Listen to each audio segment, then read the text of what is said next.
Hello दोस्तों, हम फिर आ गए थे कहानी माय बिलियनर हस्बैंड, जिसको लिखा है इट्स मी जी ने, और उसका क्रेडिट भी इन्हीं को जाता है। तो दोस्तों, हमारी इस कहानी के पूरे पूरे एपिसोड नंबर आपके 336 हो चुके हैं। हम देखते हैं आने वाली कहानी में क्या होता है।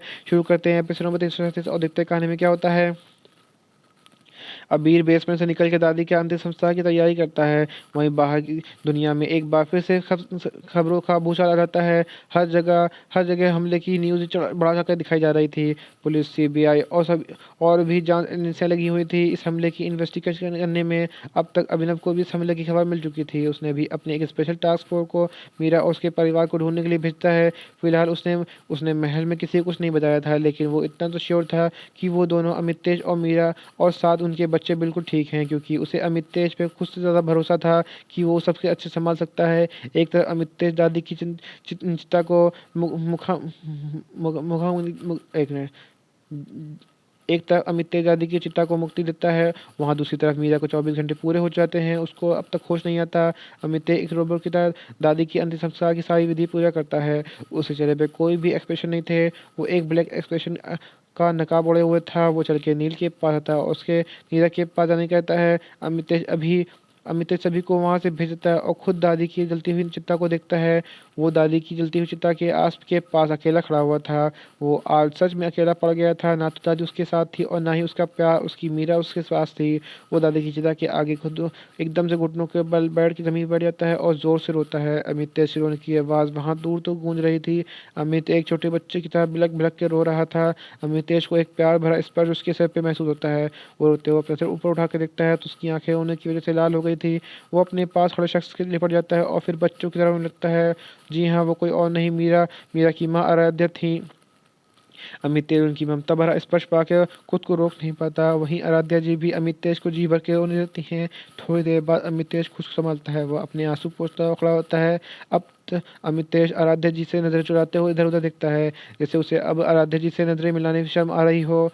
आराध्या जी अमितेश की इस बचकानी हरकत पे हल्के से मुस्कुरा देती हैं। वो अमितेश के चेहरे पे प्यार से हाथ रखती हैं और उसे कहती हैं, मीरा मीरा से पहले तुम्हारे साथ रिश्ता है मेरा, शायद तुम भूल गए हो। जब भी तुम्हें रोना होता था तो तुम मेरे पास ही आते थे। एक बच्चे के लिए सबसे ज़्यादा सेफ जगह उसकी माँ का आंचल होता है। अमितेश आराध्या जी की इमोशनल बातें सुन के उन्हें गले लगा देता है। आराध्या जी भी अमितेश की पीठ प्यार से हिलाते हुए कहती हैं, तुम तो मेरे ब्रेव बच्चे हो, चलो अब रोना बंद करो। दादी तुम्हें ऐसे होता हुआ देख के बहुत दुखी होंगी। आराध्या जी अमितेश को सांत्वना देती हैं। अमितेश ने अब तक अपने आप को काफ़ी हद तक संभाल लिया था। वो दादी की अस्थियां को विसर्जित करने के लिए इकट्ठा करता है। आराध्या जी अभिनव को फ़ोन करके कहती हैं, तुम और अभी यहाँ आकर अमितेश को संभालो, मैं बच्चों के पास रुकती हूँ, उन्हें भी तो केयर की ज़रूरत होगी।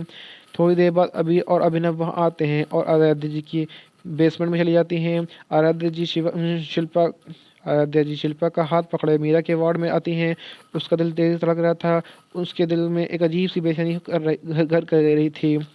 मीरा, मेरी बच्ची ठीक तो है ना? आराध्या जी अपनी काँपती आवाज़ में शिल्पा से पूछती हैं। शिल्पा आराध्या जी की सवाल सुन चुप हो जाती है, क्योंकि उससे कुछ बोला ही नहीं जा रहा था। वो आराध्या जी को मीरा के वार्ड के पास लाके कहती हैं, मीरा मीरा का वार्ड।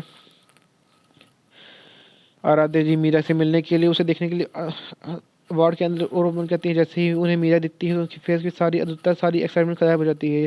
जिन आंखों में अपनी बेटी की मिलने की खुशी थी, अब हर जगह आंसू निकलने लगते हैं। उनकी आंखें अपनी बेटी की हालत देख के छलक आती हैं। वो धीरे धीरे चलकर मीरा के पास आती हैं। बुआ दी कोमा, पीयू रोते हुए इतना ही बड़ी मुश्किल से वो कह पा रही थी। पीयू के लिए तो माँ की परिभाषा ही मीरा थी। अगर उसे किसी ने एक माँ का प्यार दिया था तो सिर्फ मीरा ही थी। पीयू ही जानती थी उसने कितनी मुश्किल से मीरा को अकेला ऑपरेशन किया था। उस हाल में देख कर उसे क्या बीती थी। पीयू आराध्या जी से गले लग जाती है और सबको रोने लगती है। शिवम जो मीरा के पास स्टूल पर बैठे बैठे सो गया था, पीयू के रोने की आवाज़ से उठ जाता है। वो पीयू को रोते थे उसको डांटते हुए कहता है, मासी आप मम्मी के पास शोर क्यों कर रही हैं? मम्मी अभी सो रही हैं। शिवम की बात सुनकर पीयू को रोना कम होने की जगह और बढ़ जाता है। शिवम पीयू को अपने साथ बाहर ले जाता है। शिल्पा पीयू को अपने साथ बाहर ले जाती है। अमितेश, अभिनव और अभी तीनों दादी की अस्थियां विसर्जित करने के लिए निकल जाते हैं। अमितेश को भी अब तक पता चल चुका था कि मीरा को होश नहीं आया, वो कोमा में जा चुकी है। अमितेश भले ही बाहर से कितना खुद को शांत दिखा रहा था, पर उसके अंदर एक सैलाब उठ रहा था जो पूरे उफान में था। जिसका भी इस हमले के पीछे हाथ है उसे छोड़ेगा नहीं, ऐसी मौत मारूंगा उसको, उसकी आने वाली सारी पुश्तें भी काम उठेंगी। दादी, आपकी अस्थियों की कसम, जिसने भी हमारे परिवार को नुकसान पहुंचाने की सोचा था, अब वो मेरा कहर भुगतेगा। यहीं पे कहानी का एपिसोड नंबर आपका 337 कंप्लीट होता है। सो दोस्तों, मुझे लगता है वक्त तो मैं इसी भी कहानी का एपिसोड नंबर 338 ऐड करता हूँ और देखता हूँ आने वाली कहानी में क्या होता है। शुरू करते हैं एपिसोड नंबर 338 और देखते हैं कहानी में क्या होता है। राधे दी मीरा जी को देख मीर हाँ, हम शुरू करते हैं कहानी का एपिसोड नंबर 338 और देखते हैं कहानी में क्या होता है। आराध्या जी मीरा को इतनी मशीनों से घिरा हुआ देख के बहुत दुखी होती हैं। वो अब रो रही थी, तभी उन्हें अपने हाथ पर किसी का हाथ की पकड़ फील होती है। वो अपना सिर झुका कर नीचे देखती हैं तो शिवम उनका हाथ अपने छोटे हाथों को पकड़ते हुए था। नानी प्लीज़ आप रो नहीं, मम्मी को अच्छा नहीं लगेगा आपको रोना। यू नो वट, मम्मी हमेशा बोलती थी, हे आई हेट टीयर्स, इसलिए नो धोना। आराध्या जी उस छोटे छोटे बच्चे की इतनी समझदारी बात सुन के उसे प्यार से हाथ फेरते हुए कहती हैं, वो ऐसी बात है, ओके मैं नहीं रो रही, नाउ हैप्पी। आराध्या जी अपने आंसू पोंछ लेती हैं। शिल्पा जैसे तैसे शाम तक तीनों बच्चों को खाना खिलाती है। दोनों डॉक्टर्स जिन्हें शिल्पा स्पेशली अपॉइंट किया था जी, दोनों डॉक्टर जिन्हें स्पेशली अपॉइंट किया गया था, वो मीरा को चेक करने के बाद पीयू को कहती हैं, डॉक्टर पीयू हमें लगता है हमें इन्हें कहीं और शिफ्ट कर देना चाहिए। पीयू इस बारे में कुछ नहीं कह सकती थी बिना अमित तेज की राय जाने। वही डॉक्टर पीयू को कोई जवाब न देते कहती हैं, देखिए काफ़ी काफ़ी केसेस में ऐसा होता है कि पेशेंट को चेंज एटफॉर्म में ज़्यादा बेनिफिशियल रहता है, हो सकता है ये ज़्यादा जल्दी ही उठ जाएँ। पीयू आई नो, बट अभी मैं फैसला खुद नहीं ले सकती, बट डोंट वरी, हम जल्दी ही दी को कहीं और शिफ्ट कर देंगे। अगली सुबह अमित तेज, अभिनव और अभी तीनों दादी की अस्थियों विसर्जित कर बेसमेंट में आते हैं। अमित तेज सबसे पहले अपने कपड़े चेंज कर मीरा के पास आता है। अमायरा अमित तेज को देख रही थी, भाग के उसकी टांग गली पड़ जाती है और रोने लगती है। अमित तेज अमायरा को रोता देख अपनी गोद में उठा लेता है और उसकी आंखों पोंछते उससे चुप कराता है। नो प्रिंसेस, रोना नहीं, डरा है ना। अमित तेज अमायरा को लड़ाते हुए शांत कराता है। अमायरा के शांत हो जाने के बाद अमितेश मीरा के पास आता है। वो एक नज़र शिवम को देखता है जो मीरा के हाथ पकड़े उसे बेड पर सिर रख के सो रहा था। अमितेश अच्छे से जानता था कि शिवम का सभी बच्चों से अलग है, वो कम उम्र में ही काफ़ी मैच्योर हो गया था।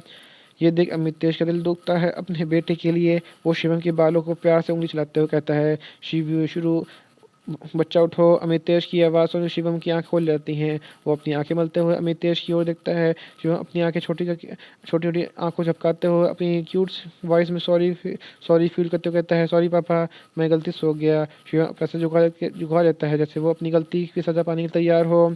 अमितेश अमायरा को मेहर के पास सुला देता है और फिर शिवम के पास आके उसे अपनी गोद में उठा लेता है और खुद भी मीरा के पास बैठता है। शिवम अपना सिर टिका के अमितेश को देखता है, आप मुझे गुस्सा नहीं होंगे ना? आप मम्मी की तरह मुझसे नाराज़ तो नहीं होंगे ना? शिवम अमितेश से पूछता है। अमितेश अपने बच्चे को सीने लगा लेता है। वो उसे डराते हुए कहता है, नहीं कभी नहीं। And one more thing, mummy भी आपसे नाराज़ नहीं है, ओके। अमितेश शिवम को थपकी देकर सुनाता है क्योंकि वो जानता था अपने बेटे को उसकी गैर मौजूदगी में शिवम मीरा के पास ही बैठा रहेगा, इसलिए वो सबसे पहले उसे सुलाता है। वो 2 दिन से वो ठीक से ना सोने की वजह से शिवम अमितेश की गोद में ही सो जाता है। महक तीनों बच्चों को अपने साथ दूसरे रूम में ले जाती है। अब वार्ड में मीरा जो कि बेजान से लेटी थी और अमितेश ही थे, और अमितेश मीरा के पास बैठा उसके हाथों को अपने हाथ में लेके उन्हें किस करता है और गिल वही टोन में कहता है, आई एम सॉरी वाइफी, देखो ना मैंने इस बार भी सभी खराब कर दिया। तुम कुछ बोल क्यों नहीं रही? तुम कुछ बोल क्यों नहीं? उठो और डांटो ना मुझे, प्लीज़ वाइफी उठ जाओ ना प्लीज़। अमितेश मीरा के हाथ पे अपने सिर रख के रोते हुए कहता है, तुम सही थी, काश काश मैं तुम्हारी बात मान ली होती, तुम बार बार मुझे मना कर रही थी, मैं ही पागल था बेवकूफ़ जो तुम्हारी बात नहीं मानी। अमितेश काफ़ी देर तक मीरा के अपने दिल की बातें करता है। वो मीरा की हालत के लिए खुद को दोषी समझता है। अगर उसने मीरा की बात मान के उसने खुद से दूर करने की फ़ोर्स ना किया होता, तो शायद आज मीरा यहाँ ऐसे मशीनों के बीच बेजान सी ना लेटी होती। काश वो पास में जाके भी चीज़ों को रिवाइंड कर पाता। सबसे पहले वो अपनी बेवकूफ़ी को ठीक करता। मीरा का कहा सच ही गया। अमितेश प्लीज़ मत करो, तुम बाद में बहुत पछताओगे, देख लेना। अमितेश को मेरी कही बात ये लाइन याद आ गई। अमितेश मीरा के फोrehead पे किस करते हुए कहता है और उसके बाद सवाते हुए कहता है, जान प्लीज़ उठ जाओ। उठने के बाद जो भी सज़ा दोगी मुझे मंज़ूर होगी। प्लीज़ जान, तुम्हारे अमितेश, तुम्हारी बहुत ज़रूरत है। तुम्हारे बिना देखो कितना अकेला हो गया हूँ मैं। यहीं पे कहानी का एपिसोड नंबर आपका 338 कंप्लीट होता है। मुझे लगता है वक्त तो मैं इसी में कहानी का एपिसोड नंबर 339 ऐड करता हूँ। देखता हूँ कहानी में क्या होता है। अमितेश काफ़ी देर तक मीरा को अपनी दिल की बातें करता है। वो मीरा की हालत के लिए खुद को दोषी समझता है। अगर उसने मीरा की बात मान के खुद को दूर करने की फोर्स ना किया होता, तो शायद आज मीरा ऐसे मशीनों के बीच घिरी ना होती। काश वो पास में जाके चीज़ों को रिवाइंड कर पाता। सबसे पहले वो अपनी बेवकूफ़ियों को ही ठीक करता। मीरा का कहना सच ही साबित हुआ। अमितेश प्लीज़ मत करो, तुम बाद में बहुत पछताओगे, देख लेना। अमितेश को मीरा की कही बात ये ऐलान बार बार याद आ रही थी। अमितेश मीरा के फोrehead पे किस करता है, उसके बाद संवारते हुए कहता है, जान प्लीज़ उठ जाओ। उठने के बाद जो भी सज़ा दोगी मुझे मंज़ूर होगी। प्लीज़ जान, तुम्हारे अमितेश को तुम्हारी बहुत ज़रूरत है। तुम्हारे बिना देखो तुम्हारा अमितेश कितना अकेला हो गया हूँ मैं। अमितेश मीरा के पास बैठे अपने दिल के हाल सुना रहा था। 2 दिन बाद अमितेश मीरा के पास उसका हाथ बाहर सामने बैठा हुआ था। अभी उसका फ़ोन रिंग करता है। जल्दी से फ़ोन रिसीव करता है। फ़ोन अटेंड करने के बाद अमितेश मीरा के हाथ से चूम के कहता है, जान मैं बस एक काम निपटा के आता हूँ, तब तक तुम मेरा वेट करो। अमितेश महक और पीयू दोनों को मीरा का ख्याल रखने को बोल के वहाँ चला जाता है। एक खंडर की जगह पर आकर अमितेश की कार रुकती है। ब्लैक कलर के 3 पीस सूट में अमितेश हर सदा डरावना लग रहा था। उसके एक्सप्रेशन देखने भर से सामने वाला इंसान की कभी भी छूट सकती है। अमितेश जल्दी से अंदर आता है। अमितेश के अंदर जाते ही वहाँ पर नील और अभी दोनों के साथ पहुँचते हैं। ये अमितेश का पक्का किसी दिन हार्ट अटैक दिलवा के रहेगा। अभी नील से अमितेश की कंप्लेंट करता है। नील भी अमीर से सहमत होते हुए कहता है, सही कहा, अभी तो बाल बाल बच गया हूँ एक्सीडेंट होते हुए। अबीर और नील दोनों अमितेश की चुगली करते हुए अंदर आते हैं। जैसे वो अंदर आके अपने सामने एक नज़ारा देखते हैं, तो उनकी सारी शिकायतें एकदम खत्म हो जाती हैं। दोनों एक दूसरे को देखते हैं और फिर अपना थूक निकलते हुए सामने देखते हैं। अमितेश एक गर्म रोड रोड पर अपने हाथ लिए हुए था। वो अपने सामने बने लोगों को गुस्से से देख रहा था। उन चारों उन उन चारों आदमियों के हाथ ऊपर की ओर बंधे हुए थे। चेहरा खून सना हुआ था। बदन पर शर्ट नहीं थी। पैंट जो पहनी थी वो पूरी तरह से गीली हो चुकी थी। भाई अब हमारा हीरो है इतना डेंजरस क्यों? उनको उसको देखते ही सबकी दुश्मनों की पैंट गीली हो जाया करती थी। अमितेश को अपना खुद का हाथ भी उस रॉड पे जल रहा था, लेकिन अमितेश को अपने हाथ से कोई चिंता नहीं थी। वो तो बस पागलों की तरह चिल्लाए थे। वो इन चारों की तरफ गर्म रॉड से पीट रहा था, तुम्हारी वजह से आज मेरी माँ उस हॉल में है, मैं छोड़ूंगा नहीं तुमको। वह पागलों की तरह उन चारों को मार रहा था। वे लोग चिल्ला भी नहीं सकते थे क्योंकि उनकी मुँह पट्टी बनी थी। अमितेश उनको मारते मारते एकदम राक्षस लग रहा था। उसे देख के कोई नहीं कह सकता कि वही अमितेश 2 घंटे पहले मीरा के पास बैठे उसे प्यार भरी बातें कर रहा था। अभी जल्दी से भाग के अमितेश के पास आता, उसे पीछे से हैक करते कहते रुकता है, अमितेश छोड़ दे उसे, देख तेरा हाथ जल रहा है, मैंने कहा छोड़। अबीर लगातार अमितेश से हाथ से गर्म रॉड छुड़वाने की कोशिश करता है। नील भी अमितेश के हाथ से रॉड छुड़ने की कोशिश करता है। दोनों मिलकर भी अमितेश की काबू नहीं कर पा रहे थे। तभी अभी कुछ ऐसा कहता है जिससे सुन अमितेश के हाथ को वो रॉड एकदम छूट की जमीन में गिर जाती है। अमितेश तुझे मीरा की कसम, छोड़ रॉड को। बस अबीर के इतना कहने भर से ही अमितेश रॉड को छोड़ देता है। अभी अमितेश अबीर को देखता है जो अभी भी उसी पीछे पकड़े हुए खड़ा था। एकदम से अपना जोर से अमितेश एकदम से अपना जोर दिखाकर अबीर को दूर कर देता है। अबीर अमितेश का हाथ पकड़ कर कहता है, तू पागल हो गया है क्या? देख क्या हाल बना लिया है खुद का। चल मैं पट्टी कर दूं। अमितेश अबीर को एक लुक देता है जिसका मतलब है तू मानना चाहता है क्या आज मेरे हाथों। अमितेश की घूरने के बाद अभी अमितेश को कहता है, ये लोग किसी और को देना, मैं डरता नहीं हूँ तुझसे। अभी ही जानता था कि उसे अमितेश की घूरने से कितनी घबराहट हो रही है, फिर भी वो अपने डर को काबू किए या यूँ कहें कि डर को छुपाते हुए बोल रहा था। वहीं नील अबीर को हंसते हुए अपने मन में कहता है, ओ भाई तू रहने दे, थोड़ी देर पहले ही तू अमितेश से अपनी पेंट गीली करने की वाला था। बड़ा या डरता नहीं हूँ तुझसे कहने वाला। नील अबीर की नकली नकल उतारता है। अमितेश अबीर को अबीर घूर रहा था अभी जल्दी से 360 डिग्री फ्लिप मारता है। अगर तुमने खुद को ज़रा भी चोट पहुंचाई तो मैं मीरा को तुम्हारी शिकायत कर दूंगा, समझे। अबीर को सबसे पहले मीरा का ही ख्याल आता था। उस उसी नाम से इस बागर बिल्ले की लगाम लगाई जाती थी। अमितेश अबीर के गुस्सा करने अमितेश अबीर को गुस्से से आंखें छोटी करके होता है। अबीर अमितेश घूरने के अंदाज से उसके हाथों में पट्टी करता है।